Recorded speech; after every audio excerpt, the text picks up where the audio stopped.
আগে ভিডিওটি দেখুন। করতে হাজির হয়েছি।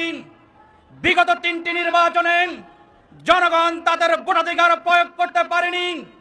জনগণ আশা প্রকাশ করেছিল, ইন্টারিম গভর্নমেন্টের প্রধানও বলেছিলেন ইতিহাসের সেরা নির্বাচন উপহার দিবেন।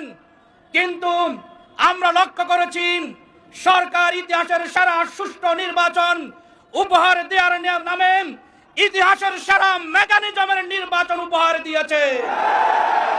আজকে রাজসাক্ষী হিসেবে জনগণের সামনে প্রকাশিত হয়েছে সাবেক উপদেষ্টা রেজওয়ানা চৌধুরী বন্যা বলেছেন তারা কাদেরকে মেইন স্ট্রিম হতে দেন নাই।